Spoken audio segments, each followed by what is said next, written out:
बात करने के लिए लॉगिन करें www.astrotak.com। हेलो एवरीवन, मैं सुनिधि मेहरा नारंग आप सबका बहुत बहुत स्वागत करती हूँ एस्ट्रो तक पे।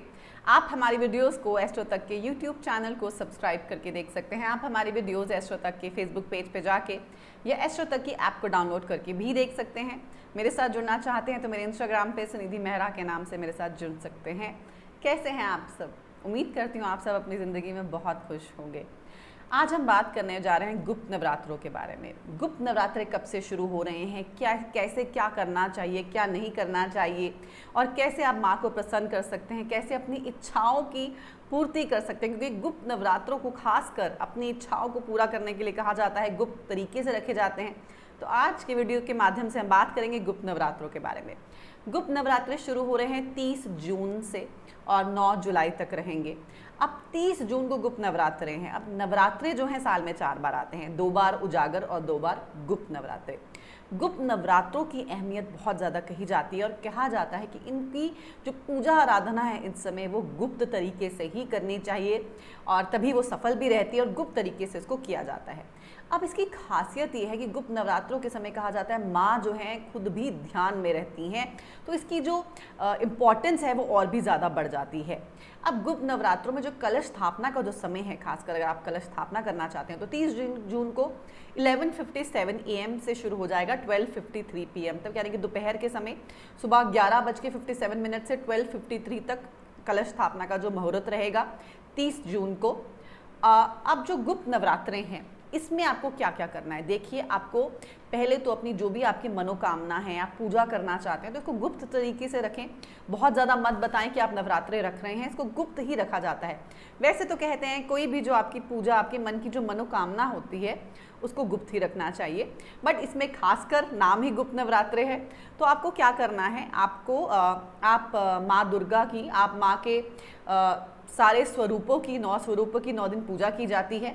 तो आपको क्या करना है, आप माँ की बिल्कुल आप फ़ोटो लेके आ सकते हैं, मूर्ति लेके आ सकते हैं, मार्बल की मूर्ति लेके आ सकते हैं, आप फ़ोटो भी रख के उनकी भी पूजा कर सकते हैं।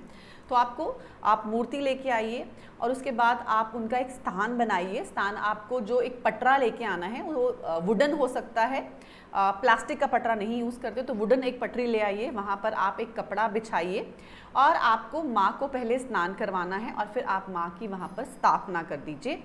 स्थापना करने के बाद आपको स्थापना जब आपने की उससे पहले आपको क्या करना है, एक मुट्ठी आपको गेहूं और चावल रखना है और फिर माँ की मूर्ति वहाँ रखनी है। तो रखने से पहले एक मुट्ठी गेहूं, एक मुट्ठी चावल आपको वहाँ रखना और फिर आप माँ की जो मूर्ति वहाँ रख सकते हैं, स्थापित कर सकते हैं, प्राण प्रतिष्ठा कर सकते हैं। फिर माँ की आपको सेवा करनी है और बहुत ही सिंपल प्रोसेस रहता है। जैसे आपके घर में कोई भी जब मेहमान आता है तो आप उनकी सेवा करते हैं, उसी तरह से 9 दिन आपको माँ की सेवा करनी होती है। आपको उनको उसी तरह से खाना पीना जो आप खा रहे हैं आपको उनको खाना देना है। ऑब्वियसली आप ये 9 दिन जो हैं आपको मांस ये सब चीज़ें नहीं, नॉनवेज नहीं खाना है, ड्रिंकिंग नहीं करनी है। तो ये चीज़ें आप अवॉइड करिए अगर आपने खासकर माँ को अपने घर में बुलाया है। इस समय कहा जाता है, पहले समय में खासकर कहा जाता था, लोग अपने तांत्रिक जो सिद्धि को पाने के लिए की जाती थी, बट ऐसी कोई बात नहीं है। आप आम इंसान भी गुप्त नवरात्रे रख सकता है और आप अपनी मनोकामना की पूर्ति के लिए भी रख सकते हैं। कोई खास ख्वाहिश को पूरा करने के लिए भी आप कर सकते हैं। अब इसमें क्या है कि अगर आपके मन में कोई ख्वाहिश है, कोई आपकी ऐसी इच्छा है जो आप माँ से पूरी करवाना चाहते हैं और वो उस इच्छा के पीछे पर्पस सही है, तो आपको एक घी का दीपक, एक मुट्ठी घी का दीपक माँ के सामने जलाना है और 9 दिन कोशिश करिए कि वो जलता ही रहे, वो बुझे ना। उस सोच के साथ जलाएं जो आप पूरा करना चाहते हैं और रोज़ वहाँ बैठें। अगर आप हो सके तो पाठ भी करें माँ का, दुर्गा चालीसा का या दुर्गा सप्तशती का पाठ करें और 9 दिन वो जो दीपक है, एक मुखी घी का दीपक आपको चलाना है, उसको जलते ही रहने दें, हो सके उसको बंद ना करें। तो आप देखेंगे कि आपकी जो इच्छा है वो भी माँ ज़रूर पूरी करेंगे।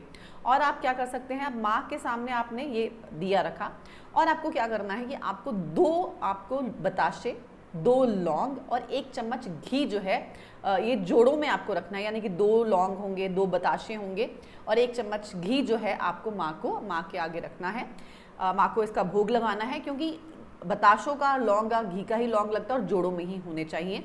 अगर आपके घर में जितने लोग हैं उतना ही ये जाएगा, यानी कि अगर 4 लोग हैं तो 4 को आपका सेट बनेगा, 2 लौंग का, 2 बताशों का और घी का।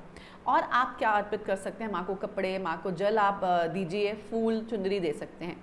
और खासकर अगर आपकी मैरिड लाइफ में प्रॉब्लम है तो आप माँ को क्योंकि माँ का सुहागन रूप स्त्री रूप ही है, सुहागन रूप स्वरूप है, तो आप माँ को जो एक सुहागन की किट आती है वो आप माँ को ज़रूर अर्पित कीजिए। उसमें बिंदी रहती है, हल्दी रहती है, कुमकुम रहता है, तो आप माँ को खास ये थॉट के साथ अर्पित करें कि आपकी जो मैरिड लाइफ बहुत अच्छी है, उसमें सुकून है, उसमें स्टेबिलिटी है।